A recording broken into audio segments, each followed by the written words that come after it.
cheer. So join us as we go below the frame. On this episode of Below the Frame, I'm talking to Sesame Street Muppet performer Frankie Cordero. He plays Rudy on Sesame. We're going to talk about a lot of stuff. We'll also be learning about awkward positions in puppetry, and we'll ask a puppeteer a question about not puppets. Okay, it's time to go below the frame. Sing it! Go below the frame. Welcome to Below the Frame with me, Matt Vogel. If you like our little podcast, please rate and review. That's the phrase I am supposed to say because everyone says that on their own podcast. And I'm sure those of you that have your own podcast, and who doesn't have one of those these days, you probably say rate and review on your podcast. So I'm saying it too. All right. We got that out of the way. Today, I get to talk with Frankie Cordero. He is a puppeteer on Sesame Street. He does a lot of other shows, including a lot of projects with David Rudman's company, Spiffy Pictures. And we have been trying to do this interview for about a half a year, and I'm not kidding. Every time we try to schedule something, the day arrives, and one of us has to reschedule for one reason or another, and it has happened, I'm not kidding you, like 5 times, 6 times, and then we actually did connect, and we started to do the interview, and there was a huge audio problem, and we couldn't continue. Could something have been conspiring against us? I doubt it. I'm sure it was just, scheduling and technical issues, but no matter, because we've got that interview, and you are going to hear it right now. So, guess what? I am ready, so we're going to jump right in.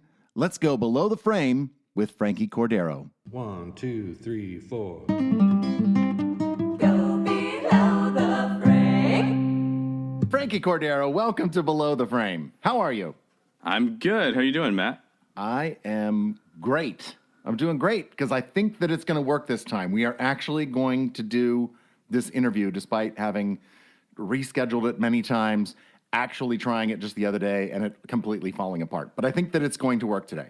I think so. It feels like we've already done so much. I know. It feels like we really have, doesn't it? But no, we haven't. We are going to learn all about you, Frankie, and we are going to start back at the beginning. Where did you grow up? I grew up in Chicago. I actually grew up between Chicago and Oak Park, Illinois. So my family lived in a neighborhood called West Humboldt Park, and then we moved to Logan Square.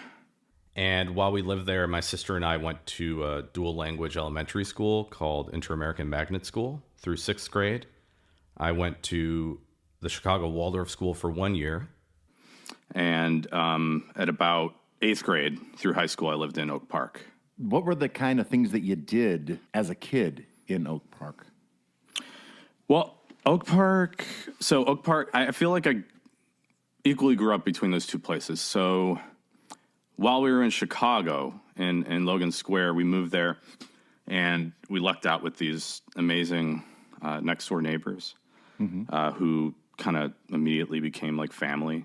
And they had a boy who was a few years younger than me named Franklin, and their daughter named Lenore was a few years younger than my sister Alina, and so we just kind of immediately became like siblings. And summers were packed, and we did a lot of museum trips, saw a lot of live shows, and day camps and nature trips. And they were also a very creative family. And actually, what led us to Oak Park was the fact that my sister was big into dance when she was younger, and I was, into puppets since I was about, for as long as I can remember, maybe 3 years old or so. We're going to talk about that. Yeah, well, go ahead. I'm sure we'll get to puppets at some point. but at the time, my parents wanted to get us involved in more just theater and art programs, and there were a ton in Chicago. But our neighbor Susan Lannon, she told us about Oak Park, which is a suburb just right west of Chicago. And they had this dance and music school called the Academy of Movement and Music. And they had these great programs for, young kids through high school and beyond. And we checked that out, and finances were a little tight at the time, but they told us that there were some possible scholarships available. And the director of that school was super generous with giving us, a scholarship, and we went there for several years. And my sister stayed within dance, and I did some theater there. And so Oak Park was kind of like a second home at the time. And my parents worked pretty hard to just save money and eventually move there. So by the time I was in 8th grade, we were living there and just taking full advantage of their art programs and they just had tons of.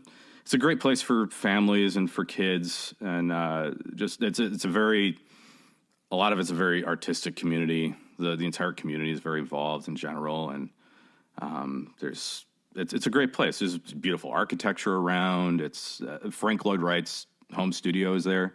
Wow. And Ernest Hemingway went to my high school as well. Really? As was he in your class? There's tons of.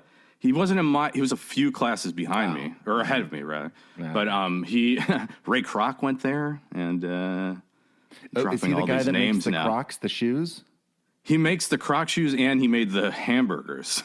Oh, at the big right. hamburger Golden franchise. Arches. Yeah. Yeah. Right. Okay, fine. Betty White. Oh. Betty White. So yeah, there's a lot. Yeah, it was a pretty creative community there.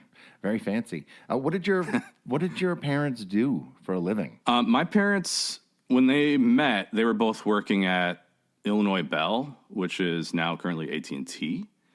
So they were both climbing telephone poles, and Seriously? yeah. My dad did that right out of high school. He was 18, and he started training to install phone lines, and then he also installed phones in houses throughout Chicago in that area. I remember my mom then when she had my sister and I, she stopped working for a while, but then after that she was just kind of working as many jobs as possible just to make ends meet. So she did some retail. She worked at a children's bookstore, and she later ended up finding a job at a high school as a ESL, English Second Language, Spanish tutor, and she ran the foreign language department there. But also my dad, in 1989, started working as a clown and magician. Really? So, yeah. So he... Had he always had an interest in magic and clowning? I don't... It kind of... I mean, I think he was, always interested in performance here and there in general, but he never really pursued it until my sister's 4th birthday party. They wanted to hire some entertainment, and I guess the clowns were a little expensive in 1989. And so he just decided to look up some bits and some acts and some magic tricks and books, and he went to a local magic shop and got some tricks from there, and he purchased this, super cheap, scary-looking clown costume. And all clown costumes are scary to me. most of them. This one was particularly scary. It was like he didn't he wanted to keep the beard, so there's a lot of white makeup caked into the beard, and the big plastic shoes that just fit over your actual shoes. And so funny. he performed for my sister's birthday, and he was hooked. He caught the clown magician bug, and so my childhood was just full of puppeteers and clowns, tons of clown conventions. Yeah. Now, you mentioned, you just said puppeteers. Now, why was your world filled with puppeteers when you were growing up? So it was 1989. I was around 6 or 7, and my dad, the way he tells me the story is that he was actually influenced by me, which is funny to hear, to get into to clowning. So he claims that I influenced his sort of decision to get into performing. But I was just always entranced by it, I guess. I can't, back then I never really knew why exactly. I just, I have early memories of watching the Muppet Show first thing in the morning. Yeah. My parents would tell me that I would get up at, I think it was 6:30 a.m. or so, because it was in syndication, and it was playing in Chicago at 7 a.m. So I would catch it before school.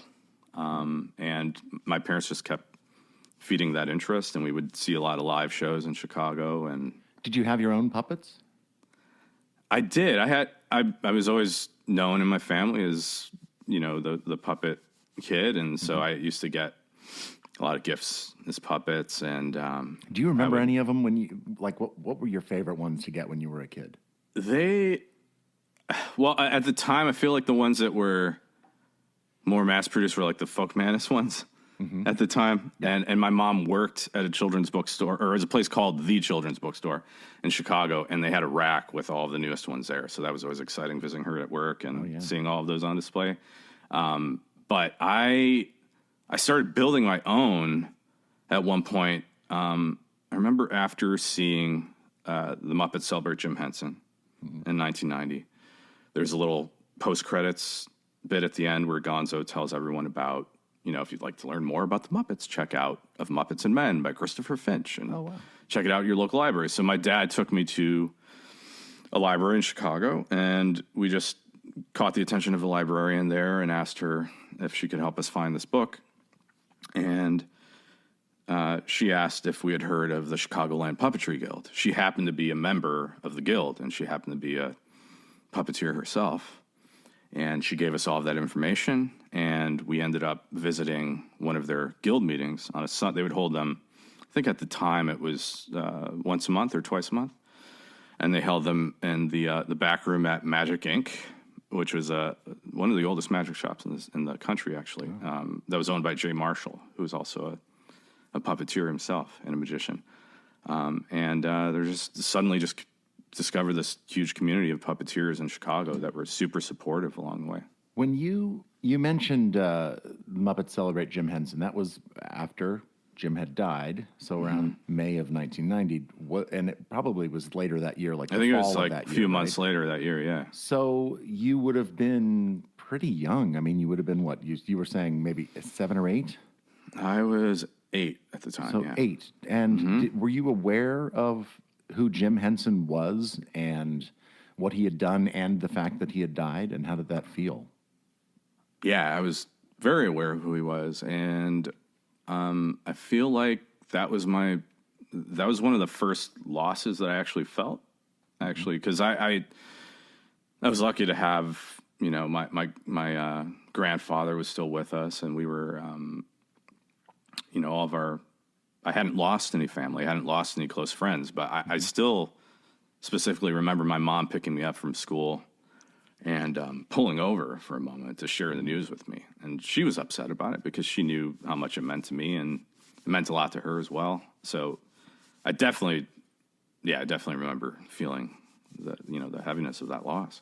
As an 8-year-old, were you knew who Jim was, and was there something about him that drew you even more into puppetry? It's funny because when I think back, from what I can remember, I felt equally inspired by the behind-the-scenes magic of the Muppets and the characters. Right. So, still kind of to this day, it's not, these are all my friends that I'm working with, but I'm still seeing these characters as who they are. I'm not. You still have a love for them. I still have a love for them. I still can't help but, buy into the illusion of it. And I love too that, I was a incredibly shy kid, and it's not something I took in at the time, but I think I was drawn in by the fact that that Jim Henson's energy was so calm, and that was something I related to. I get that. Yeah. When you say you were really shy, incredibly shy, yeah, with the puppetry, was that kind of an outlet for you to be a little bit more outgoing, to be a little bit more fearless? Yeah, in hindsight, I think so. Yeah, I would definitely. It was my parents would always say, like, "Oh, he's wild at home, and he's pretty quiet now. But trust me, he is so talkative at home." But I feel like it was definitely an outlet. Yeah, it was absolutely an outlet to let loose a bit. Yeah. So, did you ever think, as you were a kid and you were playing with puppets, did you ever think, "Oh, this is what I want to do. I want to build puppets. I want to make puppets. I want to perform puppets"? Were you like locked in, and that's what you wanted to do with your life? I absolutely knew that I wanted to keep doing it. I had no idea what that would mean in the future. Right. I had no idea what what it would mean to be a freelance puppeteer and to, just try and coordinate all of that. But I just knew that I loved doing it. I knew that it was always exciting to perform for an audience. I just knew that no matter what, I wanted to keep doing it. I mean, that's partly why I majored in it in college also. I felt like if I was going to go to school at all after high school, that it would be for puppetry. Because And so that's what you did? yeah, I went to the University of Connecticut, and partly Apparently also they have a big puppetry. they program have there. yeah. It's a very well known place. Yeah. I think right. You've heard of it, Yeah, right? yeah, of course. Who was in charge of the program when you were there? It was Bart Rockerburton when I was there. Who's He's still still in there charge, now. Yeah. And I'm guessing, and I don't know, so you tell me. I know that they do a very full range of puppetry there. It's not just Muppet-style puppetry. Were you expecting that, or were you aware of other kinds of puppetry when you signed up for UConn? I was definitely aware of other styles at that point, just through a lot of events at the Guild in Chicago, and I went to a lot of puppet festivals through the Puppeteers of America when I was younger. So you'd seen marionettes, you'd seen rod puppets, you'd seen shadow puppets. You were aware of all these different styles. Yeah, my parents were just so great about just keeping my sister and I busy and taking us to tons of shows in Chicago. And there was actually a marionette theater in Chicago at the time. It was a storefront theater called Animart Puppet Theater, and the two men that ran it were Bill Henderson and Dave Herzog. And Dave Herzog now has his own independent marionette company in Chicago where he does touring shows. And it was a theater that operated there for a while. And when I met them at the Guild, David offered for me to come by once in a while on Saturdays. So I went there for quite a few Saturdays just to hang out and be there for the full day. How old were you at this? I think I was around like 8 or 9 at the time. So pretty early really on. young. Or 10. Yeah, I think around like 9 and 10. Just to be able to hang out and see, their like how they build their puppets, and just to see how they run their theater in general, and just be able to be there for their, they had 2-day or 3-day shows. And Dave actually helped me. I say helped, but I was 10, so he basically designed and built my first puppet stage, which I used for years when I would do shows around Chicago. And my mom sewed the curtains on it, and my dad was there helping as well. For sometimes I would be his puppet assistant during his magic shows, but he was 100% in when it came to helping with my shows constantly, and literally drove me across the country if it meant getting me some sort of exposure to what I was That's really interested cool. in. Yeah. That's very supportive. And Dave, you said Dave was helping you. He designed this first puppet for you and helped you build it. And did that really ignite for you? Oh, I can build puppets too. I can design them and build them. Yeah, most of the puppets they were building there were marionettes. They had some hand puppets, but once he built that stage for me, I mean, I felt like I had everything that I needed to be able to do shows around Chicago, and just started had my little business cards, and did birthday parties once in a while here and there, and festivals and library events and things like that. I guess I did. Did you have a name for your puppet company? It was called Just Imagine Puppet Theater. Just Imagine Puppet Theater. Yeah, I haven't said that out loud in quite a while, actually. So you had your own company, and then you're off to college. The UConn program definitely was the best choice, I think, between the few schools that had puppetry offered as a major. But I also really wanted to be near New York, in case opportunities came up there. There was a bus on campus that would actually pick students up in front of the campus bookstore, and you would do one transfer in Hartford, Connecticut, and then you could actually get to Penn Station. So it's pretty much just like 2.5 hours or so.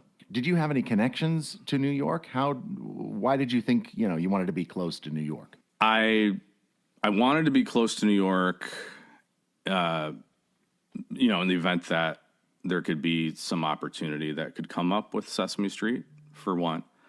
I did have family there as well, and still have family there. My mom grew up in New York. So growing up, we did a lot of New York road trips for Christmas and New Year's. So we would visit family there in the Bronx and in Long Island. And so there was that connection. But also there was a puppeteer named Glengo King, who was in a group called the Crotations. I've seen them. And really cool stuff. Amazing puppeteers. Yeah, they're incredible. Yeah, and Glenn also worked on Muppets Take Manhattan. He was he was in the ensemble, but he was in the core group that was there doubling for other characters and doing a lot of assisting and things. And I met him in 1993 at there was a National Puppeteers of America festival. And I got a youth scholarship to go there, awarded by actually Frank Oz's parents, by Mike and Frances Osnowitz, who were the directors of that festival. And I remember seeing the Crotations performance, and I had never seen anything like it. You know, a lot of their musical acts were existing songs that they would lip sync to, but they also had a lot of very loose sort of bantering interludes between the characters, and it was amazing. And he actually spotted me and struck up a conversation, and ever since then, to this day, also was constantly in touch and constantly supportive, and sending me any clippings from newspapers that had to do with puppetry over the years. Such an amazing guy, like so full of energy, and we always knew when his mail would come in, because his mail also looked incredibly energetic, big bold letters and highlighter outlines on it. And I always knew that it was going to be this packet of, amazing info, and just, that's so cool. He was just constantly supportive, and just a mentor from afar from so many years. So you met Glenn, and did that result in anything? Your connection to New York, other than being sent these amazing packages. Did you ever have to go to New York for any reason? So while I was at UConn, actually, I got a call from Glenn. It was during my senior year, and he told me that he had a show that he was offered to puppeteer in that was playing at La Mama ETC in the East Village, and he wasn't able to do it because of his teaching schedule. And he asked if I'd be able to. And at this point, it would be the first semester of my senior year, so I wasn't completely sure if I could do it. It was like a 3-month commitment. But I ended up working it out with my teachers and, all of my general education teachers, and Bart was 100% in with letting me do it. And I was able to get, a few college credits for it. But it was a puppet character that I played at in the show at La Mama.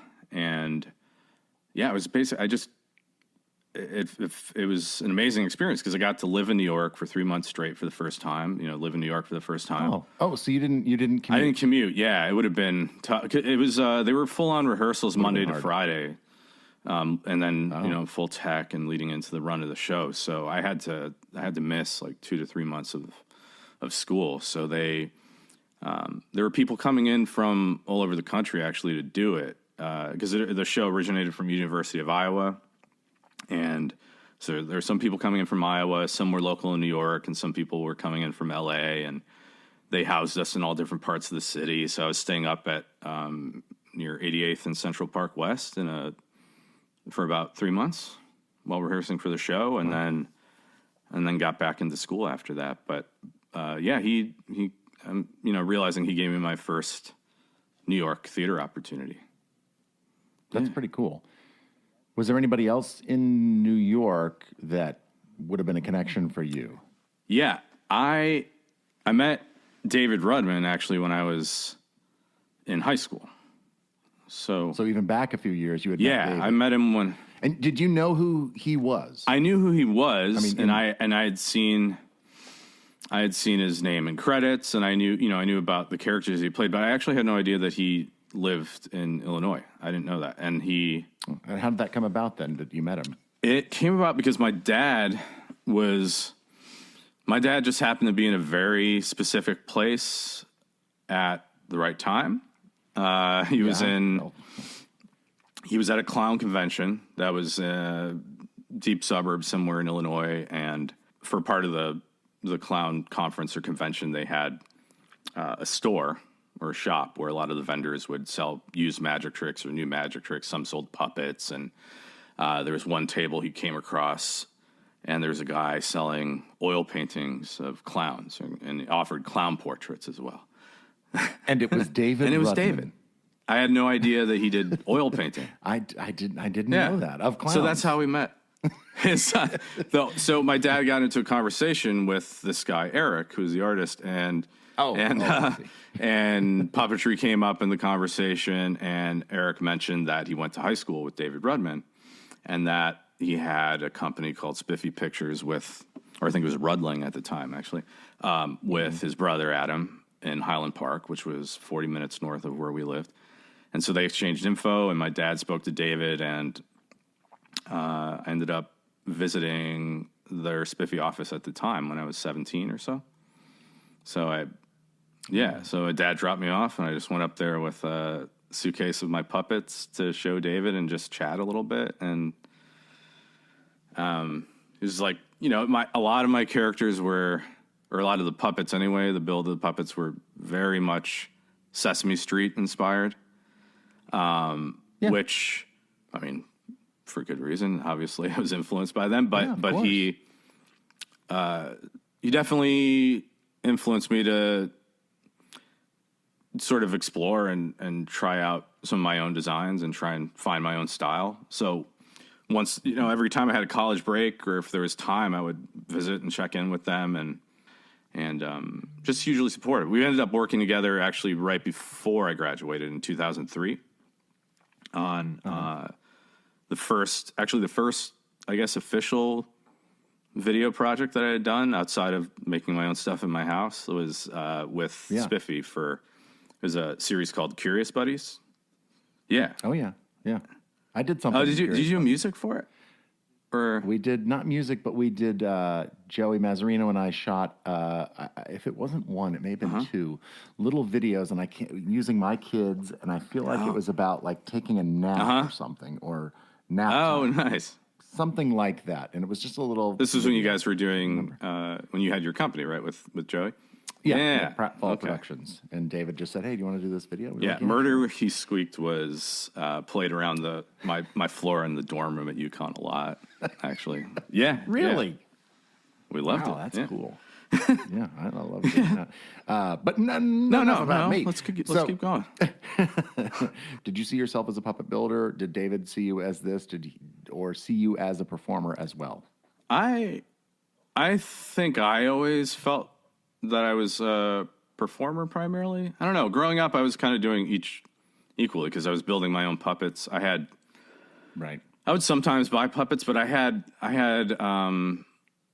another mentor when I was super young named Bill Eubank, and he would, like, just short of being angry at times, would tell me that I needed to build my own stuff and stop buying stuff. So if I would see him once in a while, I mean, in a very generous, gracious way, but he would get worked up, and he's like, why do you keep buying this stuff? He's like, you could be building this stuff of your own. And so he knew you could do it. Yeah, and he was super generous back then, and I remember him giving me a basic pattern that I was able to kind of manipulate into different shapes and things, and that kind of started me off. But so I was always building my own stuff, but I was definitely, I think, trying to work toward performing.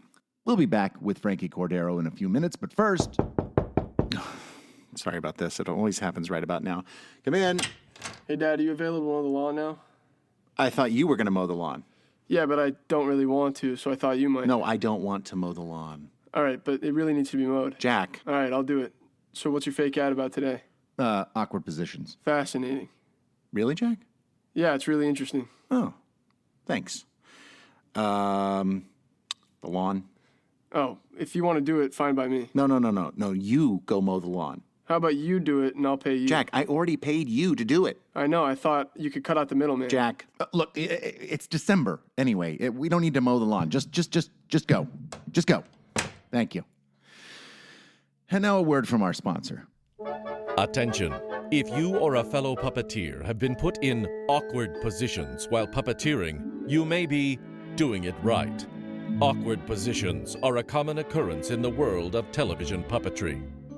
You may be uncomfortable, but that puppet should look good no matter how stretched or squeezed you are. Perhaps your puppet is sitting on an iconic brownstone stoop. Guess who'll be underneath it? That's right, a puppeteer in an awkward position. I'm laying on my back in the dark, but my puppet looks terrific. Thanks, awkward positions. Or maybe you're right-handing and have to be super close to another performer while on a rolling dolly. You may find yourself in an awkward position. I'm racing to keep up with the lead puppeteer, but at least my prop was handed off in time. Thanks, awkward positions. Maybe you're in a big group scene. Can't see a monitor? You may be in for an awkward position. I have to bend forward and look through the legs of another performer just to see the monitor, but at least the shot looks good. Thanks, awkward positions! Finding yourself in the back end of a shaggy two-person elephant-like puppet? Get ready for the ultimate awkward position. We're in! Unhook! Okay, newbie, lift so they can unhook the back. Make sure your feet don't slip in the shoes. You can cinch the harness straps tight. You don't want to be flopping around back there. Now, the back end of Snuff is no picnic, but it's essential. You're going to want to take a wide stance and lean back so there's no swag in his middle. You got to step with the opposite foot that I do, and you will never know which foot I'm starting with, okay? I hope you're warmed up, because this shot calls for a long run. Mr. Robinson, this is an honor, but can we please slow down? No, if it was easy, everyone would do it. Thanks, awkward positions. Oh, boy. For related information on awkward positions, please call 1-888-AWKWARD-POSITIONS. That's 1-888-295-9273-767-484-667. Where's my inhaler? Awkward positions. No matter how uncomfortable, make those puppets look good. Should have had eggs. Should have had eggs this morning. That's right. Today's episode of Below the Frame is brought to you by Awkward Positions. And it's pretty straightforward. We're usually in an awkward position. I mean, really, there's nothing more to say about it. The ad really did speak for itself. So I'd like to thank Awkward Positions for being a sponsor of Below the Frame. Now back to the show. We're back with Frankie Cordero. And so you said you graduated in 2003? In 2004. 2004, but you did Curious Buddies in 2003. Yeah. And you have a long list of items on your resume working with Spiffy Pictures. Yeah. And you did Jack's Big Music Show, 2 seasons of that. That was in 2006. You did Baby Bongo Bird. You were the Schwartzman Quartet, who I love. Yeah. The Schwartzman Quartet. Was that your first big, long stretch of working on a show? Yeah, Curious Buddies was, I'd say for like a show for broadcast for sure. Because Curious Buddies, we ended up doing, I think, 7 or 8 DVDs at the time. It was a DVD series. Yeah. And that was the summer between junior and senior year in high school. So I was working with Spiffy Pictures during the day on that. And our puppet wranglers were they were the head of Histopolis Productions. We were working on a show called The Adding Machine at a theater in Chicago at night. So those days were just full of, it was the best summer job ever. And I actually had trouble, wrapping my mind around the fact that I had to go back to school after that. I remember the Adding Machine got extended and I just wanted to stay. I was like, there's no way I can go back to school. This is exactly what I want to be doing right now. But yeah, Jack's Big Music Show was the first show where I had just the opportunity to be there day to day and have a long run. So I was playing a lot of, assisting because there's a lot of instrument playing on the show. I was one of the Schwartzman Quartet. Then a few one-off characters here and there. And then on certain days, there were some strips or some scripts that were a little more stripped down. And so there was always something to do. So on some days I was playing the door. Like I was literally for maybe... 30-40% of the time on the show, I was the clubhouse door. So I would sit on the apple box and have my hand on the door, and it would open for whatever puppet guest came in or whatever celebrity guest would come in through the door, and then shut it. and that was sometimes my sole job for the day. Yeah. Yeah, well, I mean, and that kind of, if you don't know this about television puppetry or maybe puppetry in general, the puppets really can't grab the doorknob and open it and walk through it. So somebody has to do that. It's an important job. There was There's actually timing involved. there was some pretty intense timing involved sometimes, especially for the human guests too. And even if these puppets could look like they're opening the door, I feel like it just shaved off a good 5 to 10 seconds to not have to just have it magically open and have them come in. To touch. Yeah, absolutely. Working on Spiffy Productions is so much fun. Yeah. I've talked about this before. That David and Adam, they have such a great way about them, both on and off set, that makes everybody on the crew feel comfortable. I love that he has storyboards for his shows, so he knows ahead of time how it's going to be cut together. He only uses one camera. Can you give me some observations of working on a Spiffy show versus maybe working on some other shows you've worked on? Well, I feel like Spiffy, even thinking back now, aside from when I worked on, maybe some music videos over the years or short sketches, it was and still is the only single camera show where there is that that detailed of a vision. And he's, we're still all these shows right now. We're doing 80 episodes of Don Quixote. We're almost done, actually, which is crazy to think. But every single one is storyboarded, and we pretty much, when the full episodes are done, they pretty much remain that way too, exactly as they were planned out. Yeah. Yeah. Which is hugely beneficial. It makes the editing so much easier. It also, you shoot what you need, and you don't overshoot. Right. How many pages do you shoot in a day? We do. It shifts a little bit here and there depending on the episode, but we always try to give 2.5 days for each episode, for each 11-minute episode. So there's we've still been trying to find the balance of pages versus the time that comes out, but the scripts are between 14, 16 pages that come out to 11 minutes. Sometimes we have to find ways to trim them down a bit afterwards, but and then Fridays are all of our green screen shots. Or special effects shots. So it's, sometimes we'll get one done in a day and a half or in 2 days, but usually about 2.5 days per episode. Yeah. So I should mention Don Quixote. If you haven't seen it, it's a co-production between Spiffy and Fred Rogers Productions. And Frankie, you play Purple Panda, among other characters. But Purple Panda was a character on Mr. Rogers' Neighborhood, correct, originally. Basically a dude in a purple panda costume and very robotic sounding. That's exactly how I describe him usually. Right? Yeah, it's a dude, and I mean, it's that's what it is. It's so weird. It looks very weird, and your purple panda is just a beautiful puppet, first of all. Yeah. And really big. Like, it doesn't have. It looks like he's really stiff, but I think it's you, like, you use it. You use that as part of the character. It looks like to me. Yeah, he's one piece. I mean, he has some neck movement. He can look up and down. He can tilt a little bit, but not too much. He can't do too much tilting, and he definitely doesn't have. Like, if he wants to look behind himself, I have to have him sort of like pivot slowly on one leg and do like it might take like 3 or 4 seconds to turn around. Almost like a real person in a purple panda. Yeah, pretty much. Yeah. But the character has changed for Don Quixote. Can you tell me about that process of making him into a more of a character, I would say? Yeah, so like you said, the original one was more of a walk around sort of mascot outfit, and he spoke in this sort of tone, and that's what I had in mind when I was first reading for him. But David told me that I was welcome to just try anything that I wanted for that. It still ended up shifting quite a bit because we started shooting these in November of 2019, so it's been almost 2 years now.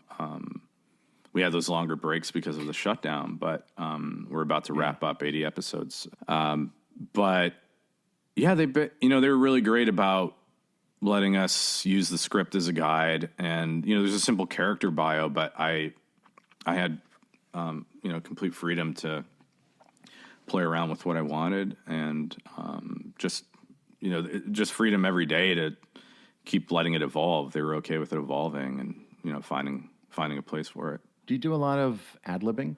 Yeah, we do. On set? Yeah, there sometimes the curriculum needs to stay intact, but they're totally open with letting us ad-lib here and there. Yeah, it's nice having that sort of flexibility for sure. Yeah. Yeah. What is your relationship with David? David, it's funny because I've had several people that I think of as mentors in my life. It's David, but David, his sort of mentorships have been a little more indirect, and it's felt a bit more natural in hindsight when I look back on it. The entire time he's been the type to just let me try. When I first started working there, when I was like 21, I think, there's just a lot of letting me try things and never really stepping in and directly giving any sort of direction, even if something took so many takes. I'm talking like, I remember during Curious Buddies, there was a shot where I had to have this bear float across the full span of the screen in a wide shot in a sailboat. But the sailboat was two-dimensional. If you were to rotate it just a tiny bit, you would see the back of it, just a little bit. Right.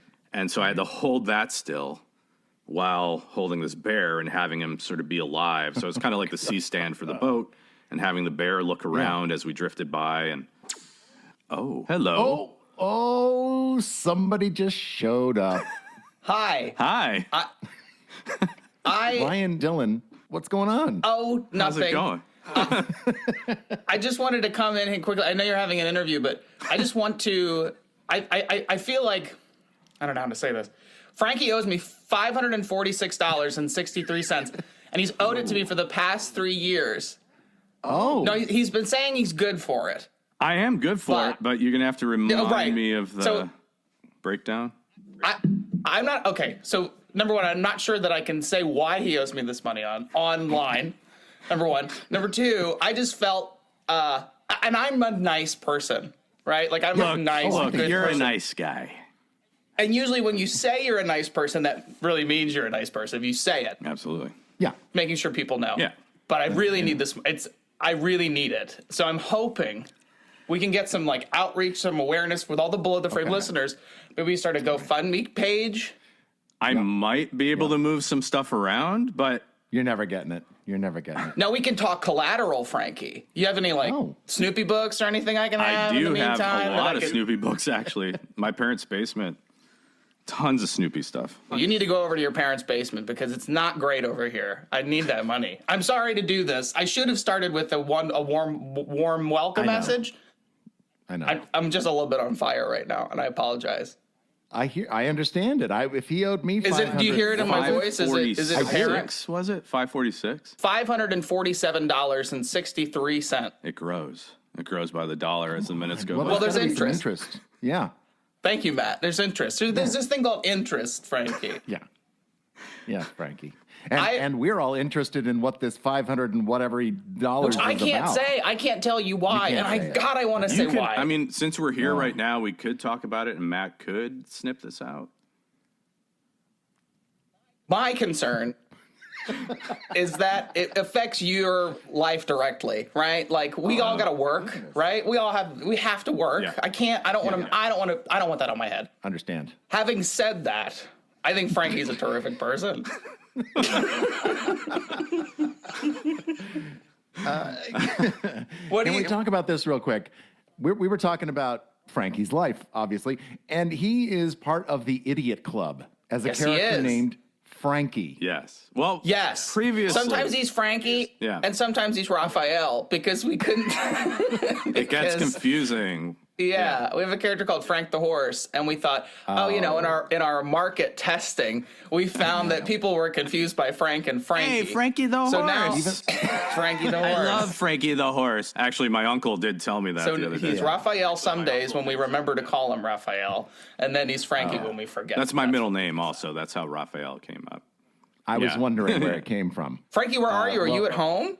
No, I'm at WTTW. Your window to the world? Window to the world, Channel 11, in their sound booth here. You know, he had to go and tell people in the hall to be quiet. Well, I've seen him do that before. And it's like Rudy, right? it's like a white heat. It's really scary when he comes. I had never seen him. I didn't see him. I heard him. Sounded Please so snip mad. that out of this interview. See, at Sesame Street, he keeps it really level. Really He doesn't. He's so calm and professional and lovely at Sesame Street the minute he's out that door. See? I can and tell. But he's able to. Most people can't tell. That's the best part. See, Matt, you know him well enough that you can see it now. I can see it, yeah. Really Well, we good. wanted I to- envy people who can hide it, and he can hide it Yeah, really I well. do too. I have, for as long, I've known Frankie for I've known Frankie since the late 60s, but I have no stories about him. I know nothing about him. Like, I couldn't for the life of me come up with a story, and there are 2 stories that are hilarious, both of which I can't tell. Can't tell. So, I am just here to support Frankie. I'm really hoping I can get that cash. It would be better if it was cash. I can make that. Oh, you want I can make you that want happen cash. by. I'll see you next week. Is that all right? See, that concerns me. I will give you until next week. I've given you the option of collateral with some Snoopy books or anything else that you may deem worthy of my something that might interest me. You will be gifted a Snoopy book next week. That's a That's start. worth $500? It may Now, be. a It may Snoopy be. book. These were from the 50s. Right. Look, don't you have Venmo? I don't have Venmo. I don't know what that means. That's right. You keep all of your money in a mattress. Why would you say that? Now everybody knows that. All of the Tough Pigs people know that. Muppet Central knows that. Everybody knows I have money in my mattress. If they find my address, I'm in big trouble. Well, everybody knows you live in Orlando. I do live in Orlando. Sunny Lake Orlando. Buena Vista. So look them up, folks. Yep. All right, Frankie, when are you coming next week? I'll be there Wednesday. I will see you I Wednesday. will see you. And you could, if a money order is easier, that's fine. I'll be literally attached to you for a good part of the day. You're With- assisting me? yeah. No, Yeah. you're doing Rudy. Yeah, well, Rudy will be there too, but I think I'm there holding your hands for a bit too. Which will make it extremely uncomfortable if I don't get that cash. That Snoopy Needs that- book. needs that cash. Have you ever had to assist somebody and you owed them money? That's awkward.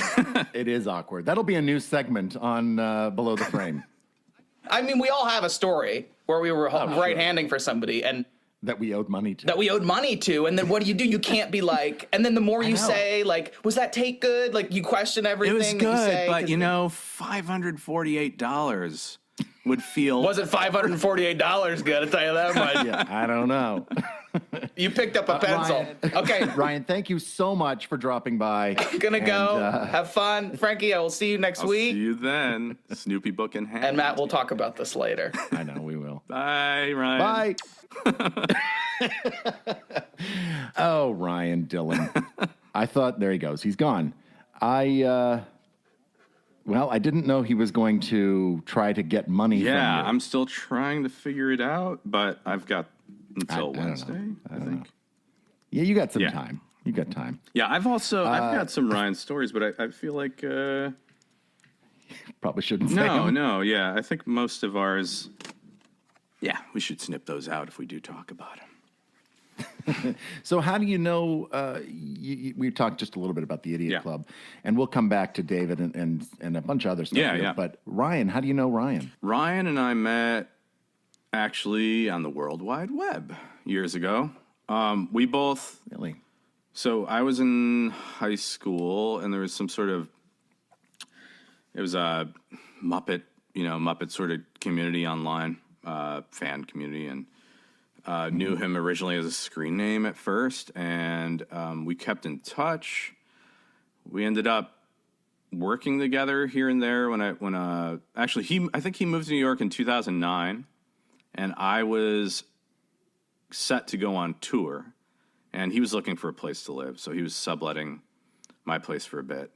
But then from there on out and throughout, we were working on a ton of our own projects together and working on a lot of. There were some sketch comedy videos that we did with puppets, and we ended up being on a lot of the same projects and built a lot of puppets together. And yeah, we've just been close friends throughout. But yeah, we only knew each other online for quite a while. I think we met.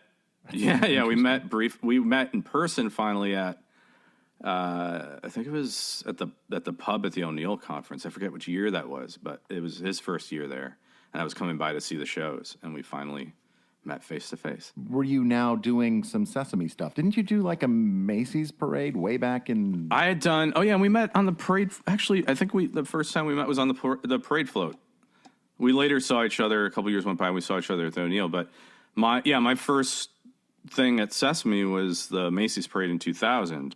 And then, I mean, that was way back. When were you in high school? I was a freshman in college.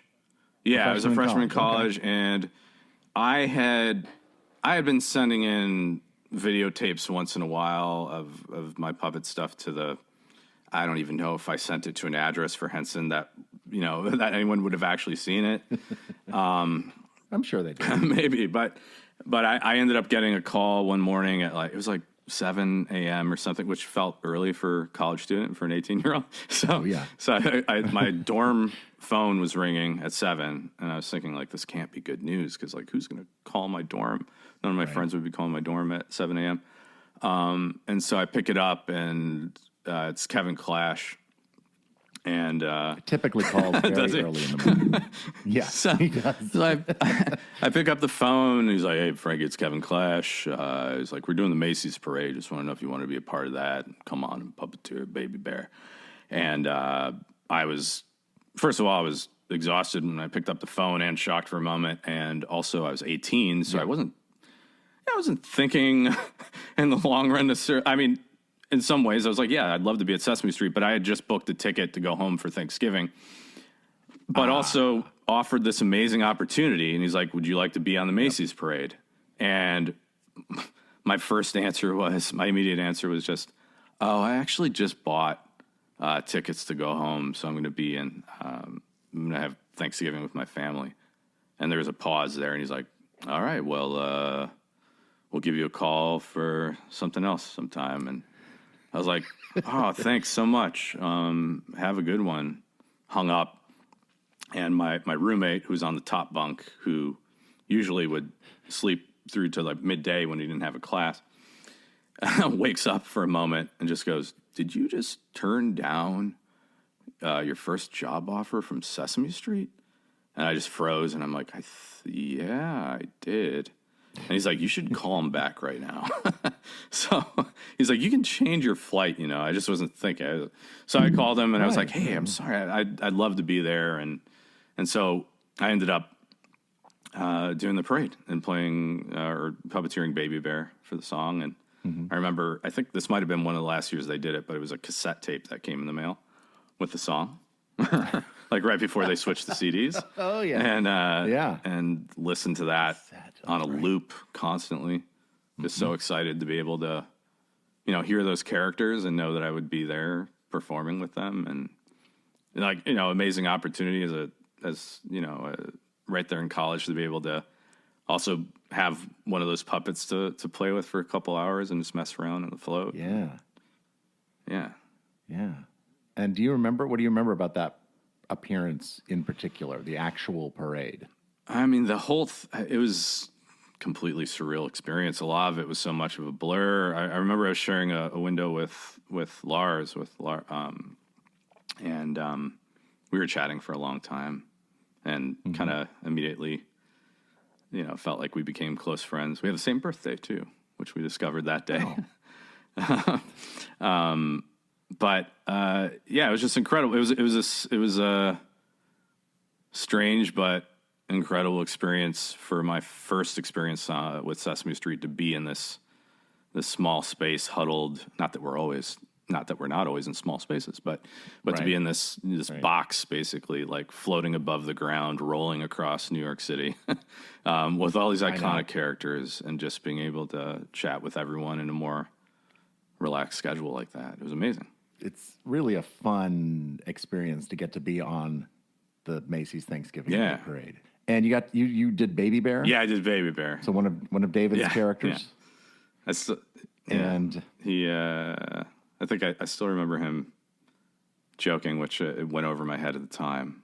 But he was like, oh, so who are you playing for the parade? I'm like, Baby Bear. And he's like, oh, Well, just be careful with it. Just make sure you wash your hands, before and after using them. And I kind of froze for a moment. And I was like, oh, God. He's like, I'm kidding. Gotta be careful. Have a good time. Yeah. That's really cool. I want to go back just for a minute to Don Quixote before we move on through here. You are also directing on Don Quixote, but that's not your first outing as a director. No, it's definitely my first for a TV series for sure.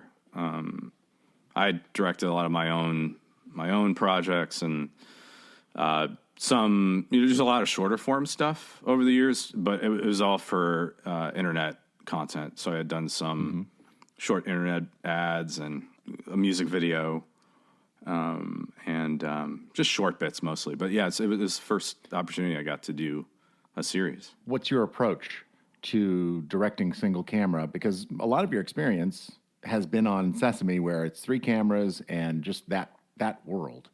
You've certainly worked a lot with Spiffy doing their single camera stuff, but what was it like now for you to have to take the reins and figure this out? How'd you do it? Well, when they first offered it, I wasn't exactly sure how I would approach it. I had done one other project. I didn't really storyboard my stuff as much before, aside from a music video I did back in 2008. It was for this band called Tally Hall, who was with Atlantic Records at the time, and they had gotten just a little bit of a budget to be able to make a string of music videos, and they found my name online and reached out, I think through my personal website, and they reached out and they said, oh, we love all the stuff that you directed, and we'd love for you to direct this music video for Atlantic Records and for our band. And at the time, there was nothing online of mine that I had directed before. So I was just like, oh, thank you so much. I'd love to do that. And yes, thank you for your compliments on my work that's yet to happen. So, but it was a great experience, and I storyboarded that one. But a lot of the other things that I had done moving forward, they were mostly just my own projects. So I just kind of like fly with it and do it as I went. But for the Spiffy stuff, I mean, for a while I had seen the storyboards that David had been creating for, throughout Jack's Big Music Show. Those were all storyboarded. I never necessarily studied them for that purpose, but I think just being around them and just kind of soaking that up kind of naturally happened. I had no idea how I would approach it. I think the first episode that I did several months ago, I was just kind of feeling it out as I went, and it was kind of nice because it was a way to reconnect with. I used to do tons of drawings of comic book or comic strips when I was a kid, and I just used to sketch a lot, and I kind of let go of that for a long time as I got older, and it was a nice way to kind of reconnect with that again.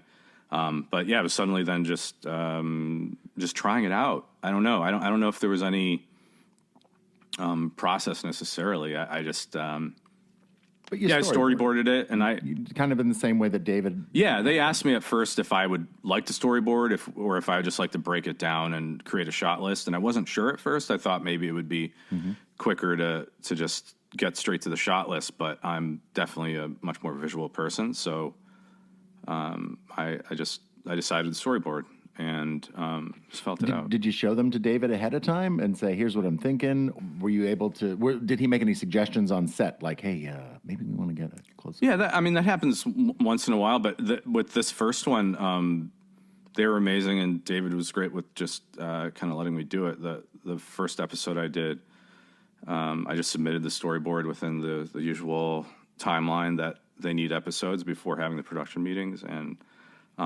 he was, just trusted me, which was amazing, and just walked away. And it was an episode that his characters, where he was in this episode actually, but whenever Bob Dog wasn't on, he would just kind of take off, and he had a ton of other episodes to storyboard too. So always busy.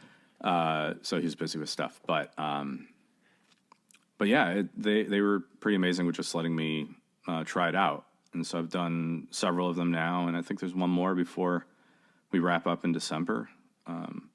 But it's... How do you like it? How do you like directing? I love it. It's, in some ways I feel, even though I technically directed my own stuff, I guess, since I was a kid, just making little videos and things, but it still feels new. And if I guess I never thought, because I was so focused on puppets and I knew that was my love growing up, I never necessarily thought that this much later in life that I'd find something new that would energize me like this. So it's great. Like I felt like, I just felt like it was this new love, that I hadn't quite discovered yet until I was actually in it. And it's been fun. Well, I think there's a different kind of pressure when you're directing your own stuff or creating your own stuff. And then when you're like, okay, here you go. Here's all these cameras and lights and all these people. And and here's your time limits. And this is not your money. The producers over there. Yeah, it's not your money. Yeah. I think there's a different pressure. But you seem like the kind of person that can handle that kind of pressure to me. Thanks. I felt like most things since I've been a little kid, even with performing, I remember being a kid and, doing my first show for a pretty large crowd and feeling the jitters before that. And I always feel that before going on, like here and there still to this day, but it's always the lead up, really. Once I'm there and I'm in it, it feels great, and it immediately felt, it just felt like something I had wanted to be doing for years, whether I knew it or not. Yeah. What do you see as advantages of being a performer who is also a director? I feel like that's another thing I just more recently started to think about is that, it absolutely helps to be in there in the moment and direct. At first I thought I'd feel a little overwhelmed by puppeteering in a story where Panda might be a little more featured and directing. But I feel like all of us, we're kind of self-directing as puppeteers anyway. We've got we're actually watching the frame in real time. We know exactly where we want to move or where to counter to make room for another character. But I think it was definitely an advantage to do a good amount of episodes before jumping in because the characters were so solid in my mind. And I didn't plan it out like this necessarily, but I found myself going through the script and doing all of the voices and acting it out and just feeling it out that way. And that kind of helped with the whole storyboarding process too.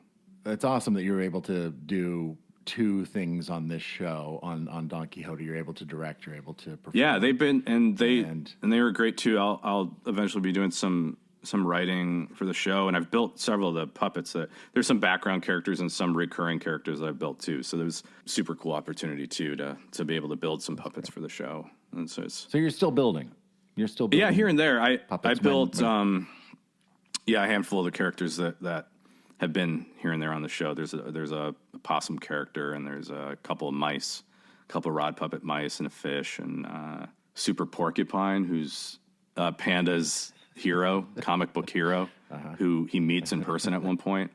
So my wife Maria and I built little stuffed animals of Super Porcupine, and later he ended up appearing as himself on the show. So I built that puppet also. Okay. Stepping away from my talk with Frankie Cordero to ask a puppeteer about not puppets. Ask a puppeteer about not puppets. On today's Ask a Puppeteer About Not Puppets, we've got a question for Warrick Brownlow-Pike. Warrick. Yes, Matt. If you had to listen to one album every day for the rest of your life, what would it be? Ooh. Only one album. Music, but I love music so much. It can't be a mixtape. It's got to be one album. I think it would be Here You Come Again by Dolly Parton. How come? Each song is great. They're all great songs. But then, what's on it? Name some of the songs that are on it. Here You Come Again, right, the title track, her hit. Me and Little Andy, about a poor orphan boy with his dog. God's Coloring Book. Okay. They're all great tracks. Yeah. But so that would be it. Because I saw you. Well, that's up there. There's also a Sam Smith album and probably one of the Adele albums. You can only choose one. Also, okay, never mind. Okay, What fine. are you going to say? Say it. Well, I could take 100 albums. I know. Gladys Knight albums, Diana Ross albums. Of course. But see, I like everything. well, that's good, though. It's good to have that. But you're going with Dolly Parton. That's what you got to do. I think I would, yeah. All right. Because you got to think, like, what wouldn't you get bored of? Yeah, of course. Hearing it every day Yeah, and I'd never get bored of Here You Come Again. in this imaginary. Here you come again. Don't sing anymore. We'll have to pay for it. No. I can do 30 seconds. Ask the puppeteer about non-puppets. We're back with Frankie Cordero. I'm now going to ask you, can you tell me how you got to Sesame Street? What was your first day on Sesame Street like? I visited for the first time when I was junior in high school, actually. And my dad, it was a trip where I was also auditioning for UConn. So I did an in-person audition. And my dad drove me from Chicago to Connecticut, and we stopped at New York along the way. And David had arranged a visit, and he put our names on the list there to be able to just see them filming for a little while. And it was a day where it was actually only Snuffy and Big Bird that were there. None of the other characters were there, and actually you were in the Bird that day.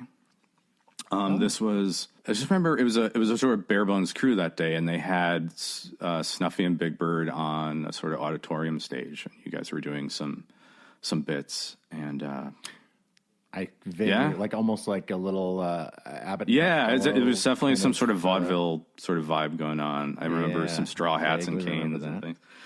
Yeah, and so it was kind of nice that it was a bit more of a relaxed atmosphere there. I felt like we were able to sit back and watch for a while.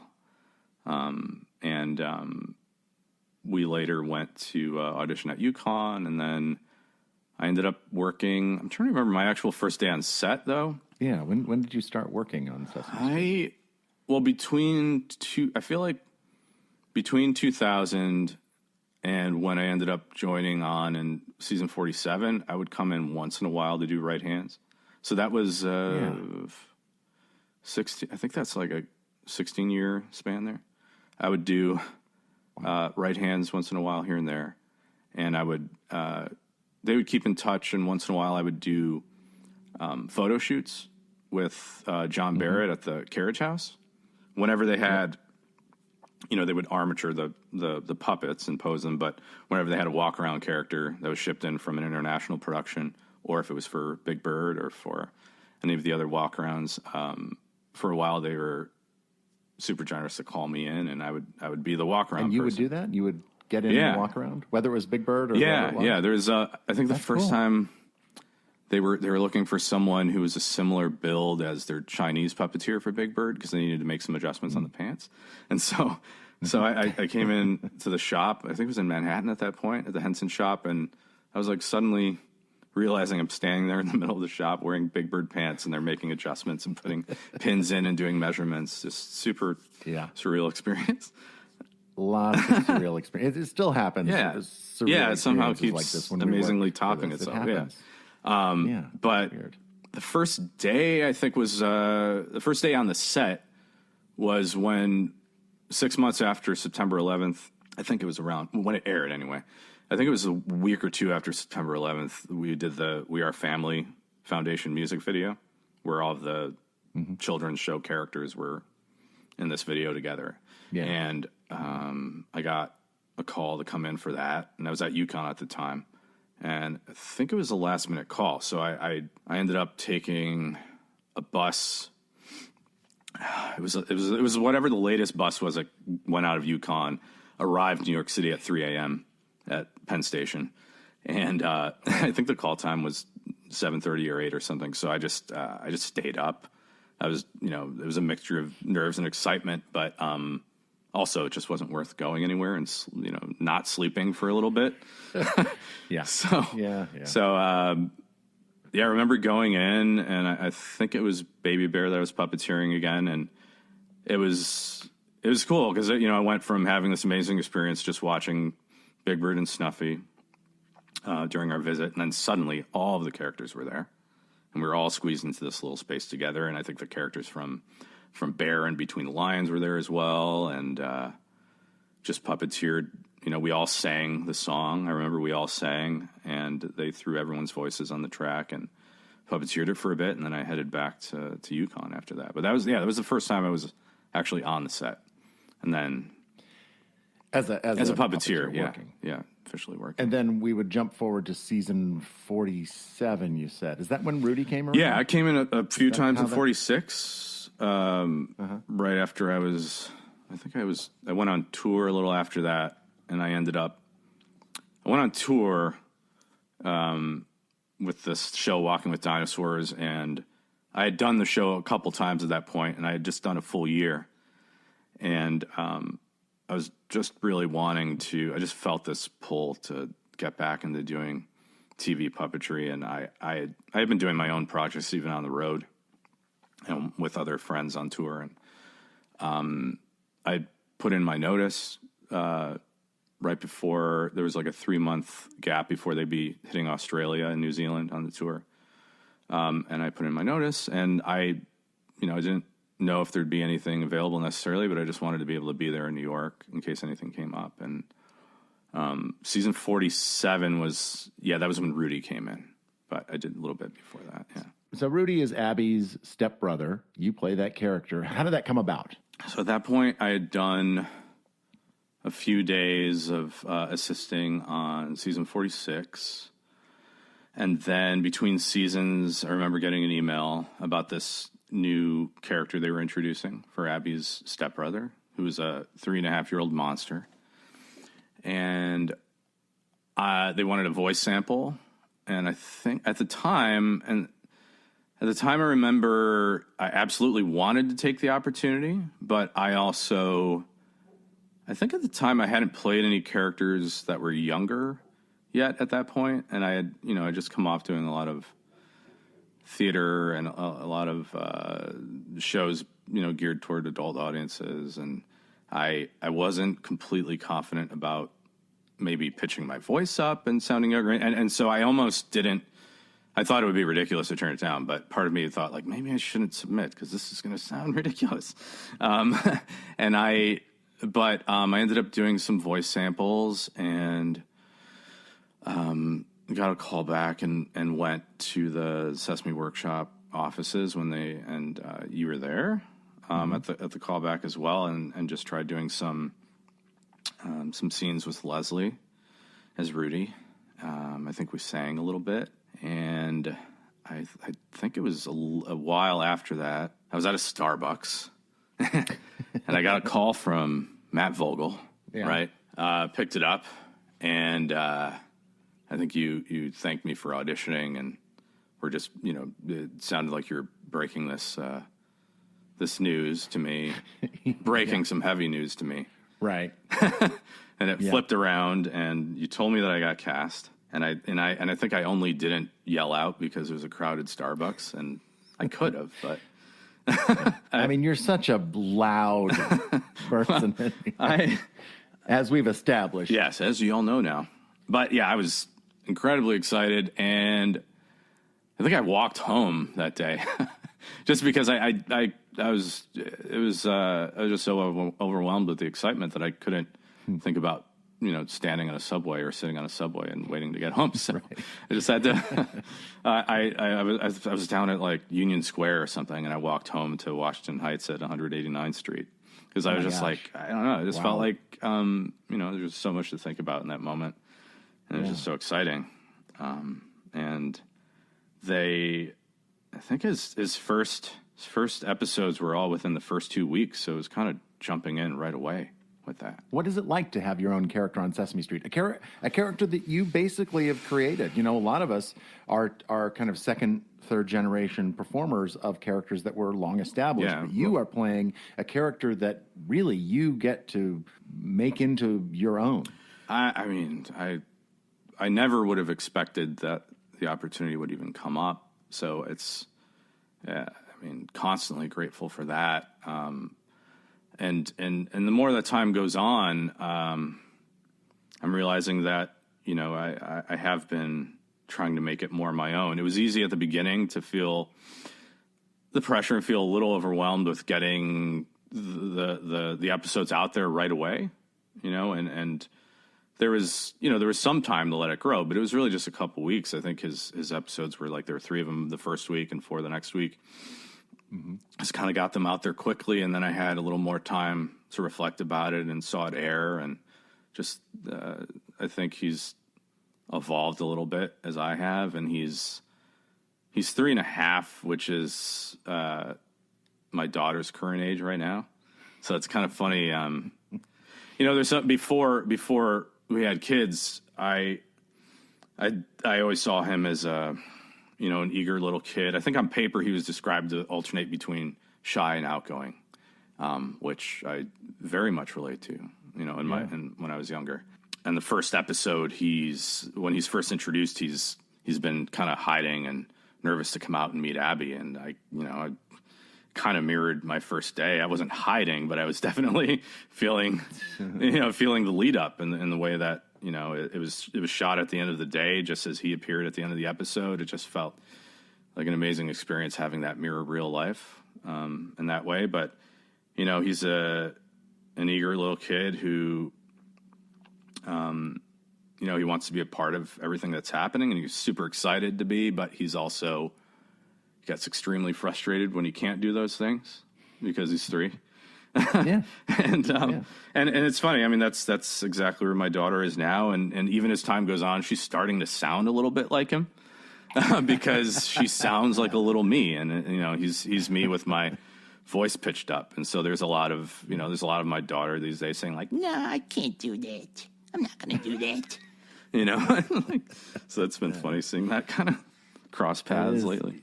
When I first read the character bio, I felt like I had to stick strictly to that.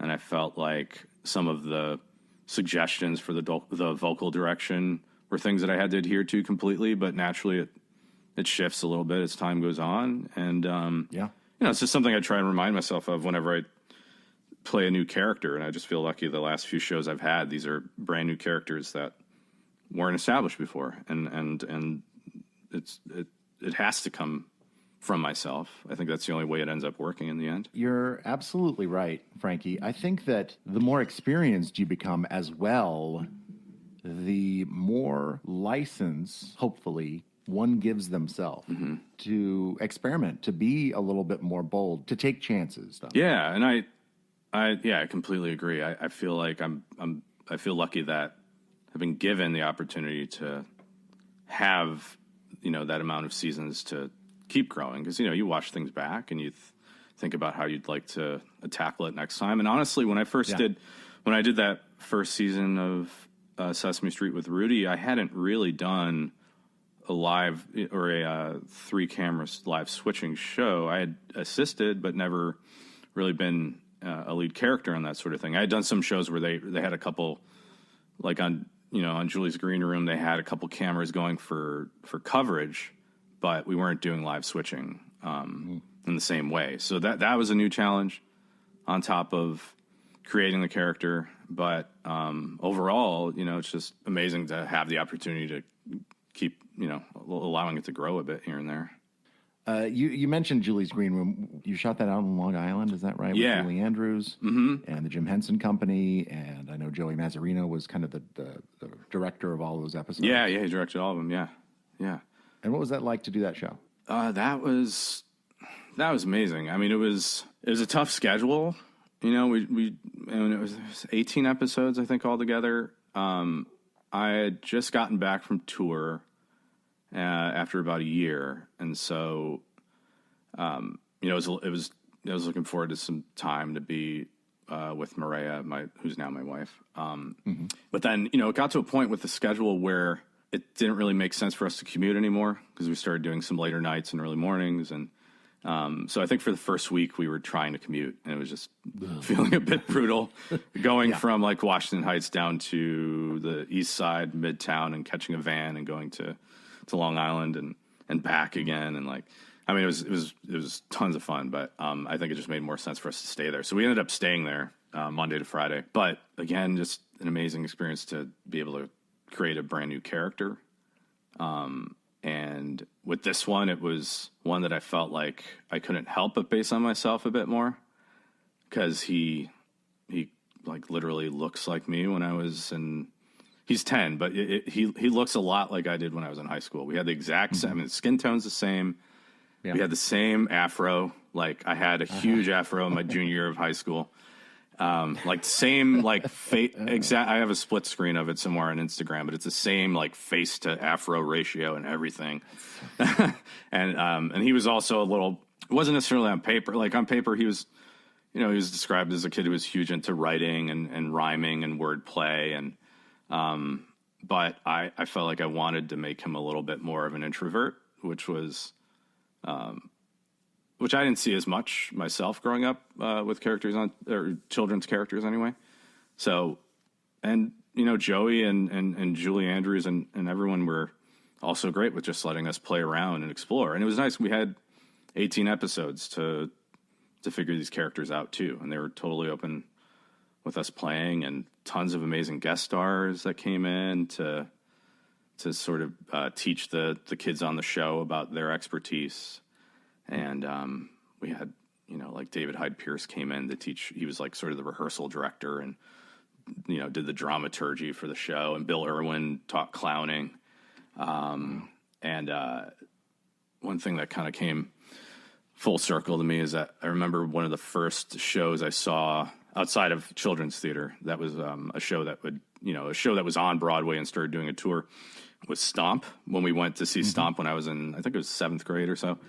And I remember that was the first show we saw, or first show that I saw that I had seen advertised in other places. And we went for music class. And then later when we did Julie's Green Room, Stomp was a guest as well. So just kind of cool to, and Spike also was hugely influenced by seeing this live music. And it just kind of felt like it came full circle again, which was super cool. You brought up the look of the character from Julie's Green Room. Yeah. And that it looked like you. Skin tone looked like you. The hair looked like you. Yeah. So you're a person of color, right? Yeah. A puppeteer of color. Right. POC. But the great thing about being a puppeteer is you can play anything. Yeah. From a whale to a bookmark. Right. You can play anything. Yeah.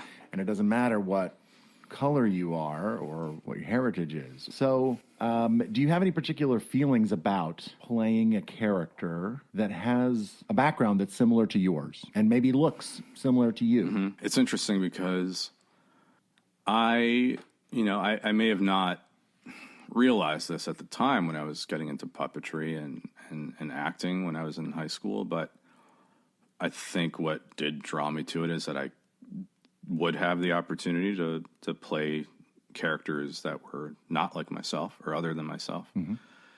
But at the same time, early on, I found that it didn't necessarily feel like that was the case. I mean, I would be able to do that with my own shows, but I realized as I continued to do more theater and I started auditioning for stuff in New York that a lot of times, you would be, as a person of color, sought out for particular roles, which makes sense, but at times only for those roles, which, it was, I have to say, it was definitely, I was conflicted about it because I loved what I was doing. There's no question I wanted to be doing puppetry. Right. There's no question that I wanted to take all of the opportunities to audition as I could, and I didn't want to let any of that stuff slip by. But at the same time, there'd be some auditions I would go to, and there'd be the opportunity for us when signing in at the desk to check off the characters that we'd like to read for. And I was like, oh, I'd love to read for all the male characters. And they're like, actually, we're just going to have you read for this one right here. I was like, oh, all right. Well, and that happened a few times. And there's one time where it made very little sense and it was completely understandable. There's a show on Ubi, which I think we were there on one of the same days too. It was in 2003. They were looking for someone to play Keiko's father, Noel McNeil's father, on the show. And it got around that he and I had very similar skin tones. And it made sense because these puppets were literally our hands.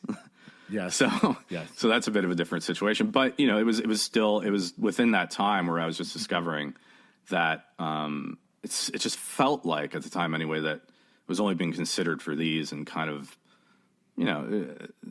just held back a bit from exploring too much. Did you find that it was in the acting world, or it was in both worlds? I found it in both worlds, honestly. And like my background, my parents are from a few different places, and I, for a bit when puppetry work was a little slow, I would submit to do background acting in shows or extras in New York.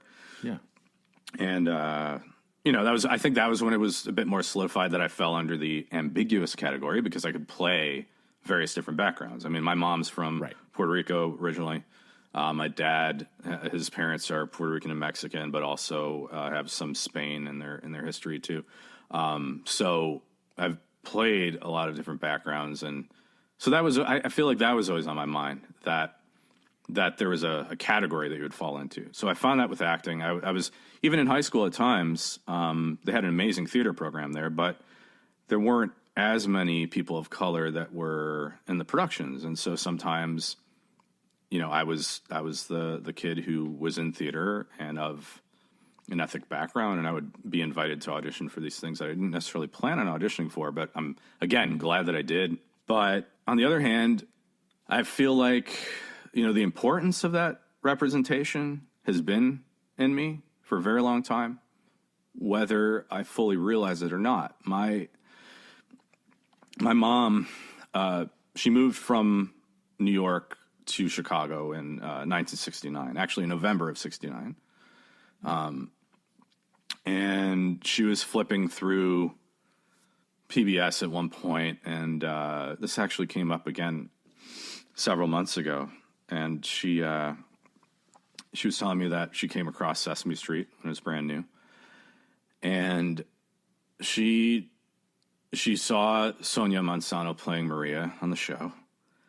And my mom, she grew up on a farm in Puerto Rico, and she moved to New York when she was about 3, and she grew up in Spanish Harlem there throughout her childhood. And when she was a teenager, there were most of the depictions of Puerto Ricans on TV were negative for the most part, and she just felt like she hadn't seen any positive, depictions, and she started crying when she saw this young woman on television with on a regular basis with this recurring role, and she just kind of broke down in tears, and she just felt that if she could feel this way at 19 years old, that, she could only imagine what little girls felt, seeing themselves in a positive light every day of the week, and felt that and hoped that these girls would be overjoyed to see themselves this way, or that it would just be normal for them, that it would just normalize it moving forward. And it hit her even harder when she had my sister and I, because then her son and daughter could now have 2 people between, Sonia and then Emilio Delgado on the show, to be able to see 2 people within their culture on television that they could actually look up to.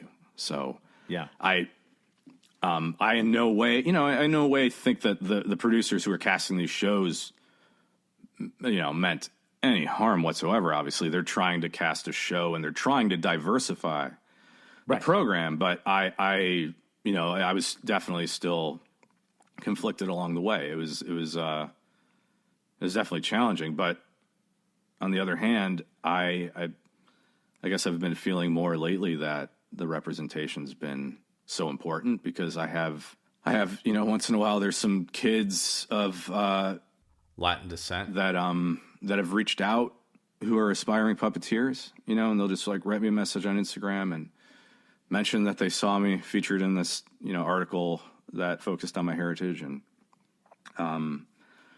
they were looking to me for advice on what to do to become a puppeteer, and any tips on practice and things. And I guess I just feel grateful that there is that opportunity there to inspire any kids that might have, it's heartbreaking to think that they might have had any sort of hesitation to get into this field because they didn't see anyone else represented. Right. Well, that's true. I mean, when I was growing up, it was a bunch of white guys. Mm-hmm. You know, that's what it was, and that was what I wanted to be. I saw myself in them, and it wasn't until Noel McNeil came along and Kevin Clash came along and Carmen Osbach came along that they really were kind of in at this time where people that were young at that time are now adults and they can see themselves in those characters. Yeah. They can see themselves in those performers. Yeah. And it looks like, oh, it's possible for me to do that. Yeah. And I think you're now in that position where you are inspiring youth and having that same effect on them and opening their eyes to they can do this. And by representing what you represent. And yes, we all come to this, all puppeteers, I think, come to this profession thinking, I don't have to be what I look like. I can just be a giant yellow bird or a green frog or a fly, whatever it is. And it is important who we are below the frame. Right. It shouldn't matter, I guess, that's part of it. It shouldn't matter who we are, and we should be able to play all these other things. But at the same time, because of who we are below the frame, it really matters because it does inspire those who are like us, whether we're the same color or we identify in some way with somebody that we see operating those puppets. Absolutely. And again, these are things that I feel like hit me much later in life, but I also, I mean, I wanted to be a part of this world because I was drawn in by the characters, but there's no doubt that I felt even more inspired the first time I saw Kevin appear as himself on a talk show when he was on, Arsenio with Clifford, and when first seeing the introduction of Rosita too. I mean, it's a lot of it comes to the surface now, but it was absolutely part of what drove me. Well, thanks for talking about that because it's hard for me. I don't know how to approach these conversations. I think they're really important to have. Yeah. But I appreciate you just kind of going there for a minute and oh yeah, absolutely interesting. Yeah, it's good to look back on it. What felt like a frustrating time in the past, trying to do it for the love of it. I don't know. It seems to make a lot more sense now, and I'm happy that I've put myself out there in certain instances to talk about my background if it helps influence kids to get involved in what they love doing. There should be no reason that they're held back for that. That's right. Okay, Frankie, I'm going to ask you some rapid fire questions now. Are you ready? I am. Yes, I'll do. Yes. Okay, here we go. What's the hardest part about being a puppeteer? I don't. I'd say this is not so rapid. Honestly, staying physically balanced. I'm throughout the years becoming lopsided. And my right shoulder is creeping up to my right ear, and I'm just trying to be better about finding ways to balance that out. Makes sense. What's the easiest part about being a puppeteer? That there's no question that I want to do that every day, and that that I'm hired to do something that's super fun that I've wanted to do all my life, and that I get to do it with friends on a very regular basis. What's your biggest strength as a performer? I feel like more lately I feel like I've been able to just bring my whether it's my own self or bringing some sort of truth to the characters that I play, just pulling from real experiences and real emotions to bring through the characters. What is your biggest weakness as a performer? My biggest weakness is, I think, perfectionism, but not well. I feel like I always be a perfectionist, but my weakness is being a perfectionist in particularly, during particular time constraints. Finding out when to be a perfectionist. Okay. What's one of your favorite things about being a Muppet performer? Being a Muppet performer. I mean, just hearing you ask that question is pretty incredible to me. I've wanted to do it all my life, and I get to go into a job that I love constantly and share that with people who had the same dream. It's pretty amazing. Yeah. If you weren't a puppeteer, what would be your career? This was my classic answer when I was a kid as well, and I feel like it's still, or a classic kid answer, but I feel like it still holds. I think I would have wanted to work with animals in some capacity. I would say veterinarian when I was a kid. I feel like I'd still say that. I just feel like we grew up with a lot of animals, and I feel like as a pet owner now too, and it seems tough to be able to find good care sometimes for pets, and I'd want to be able to be the person to do that. Yeah. So Jerry Nelson once said to me, "Sesame Street is great, but always have something that is your own that you create." Mm-hmm. So Frankie Cordero, what is that for you? Well, actually, when I first met David, that was something he said to me as well, and I think it was because I was so overly excited about wanting to be a part of Sesame Street. It was like, well, it's great, but just in case that doesn't pan out. What's that? Yeah, he's certainly proven that for himself too. Right. That he's got his own thing. Yeah. And in hindsight, maybe, I'm standing there in the Spiffy office saying, I want to work somewhere else. He's like, well, easy. That's great, but we got something going on here too. This right here.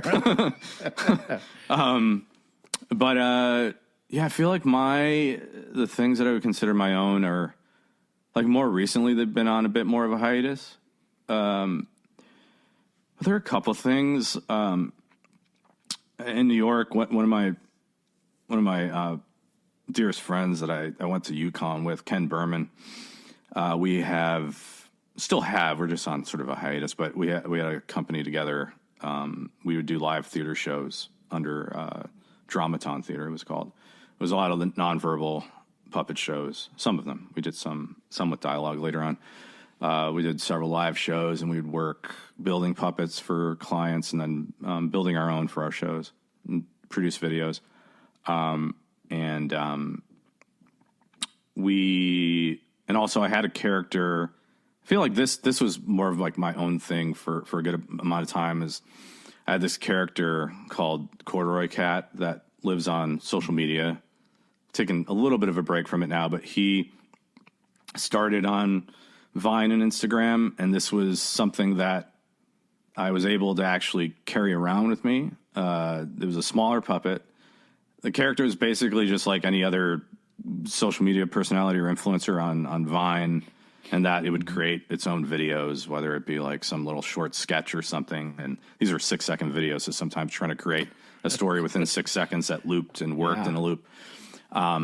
And there, on that app as well, there's such a creative community there. There are a lot of people that got together because of their love of filmmaking and creativity. And it was an app that was meant to be all in-camera editing. So we were all kind of on the same wavelength with that. And the character, you interact with people on this app, and I ended up meeting a lot of them in person when I went on tour. Kind of turned it into my own tour, and these were people that kind of became close friends just through interacting online, and we later met in person and created videos in person and hung out. And it was just kind of cool to have this thing that I could pull out once in a while, make a quick video, and have people naturally treated it like it was another person. So it was like this it just felt like he actually lived in reality and interacted with people, and later people would actually see them together, which was kind of cool. Yeah. That's really cool. Maybe Corduroy Cat will make a comeback during your downtime, whenever that might be back. Yeah. Frankie, thank you so much for talking to me. It was awesome to finally get to do this interview. We did it. We did it. Thanks, Matt. Thanks so much for having me, too. That's it. That's Below the Frame. We will be back next week with a brand new episode where we'll be speaking with the lovely Debbie Spinney. You can get updates and stuff about Below the Frame and Muppets and Sesame Street and anything I want to post on my Instagram, Twitter, Facebook, and TikTok accounts at Welcome Matt V, or just search my name. Below the Frame is produced by me, Matt Vogel. The theme song was written by Stephanie DeBruzzo and performed by the Mighty Weaklings, my band. The podcast artwork was created by Dave Holteen at daveholteendesign.com. The word from our sponsor today for Awkward Positions. It was written by Austin Costello and performed by Tyler Bunch, Spencer Lott, and Martin P. Robinson. Thanks for being a part of that one, everybody. Thanks to Frankie Cordero, Ryan Dillon, Warrick Brownlow-Pike, and as always, my son Jack, for being a part of this episode. And thanks to you, the fans, for listening. I'm Matt Vogel. We'll see you next time when we go Below the Frame. Bye! Go, go, go, below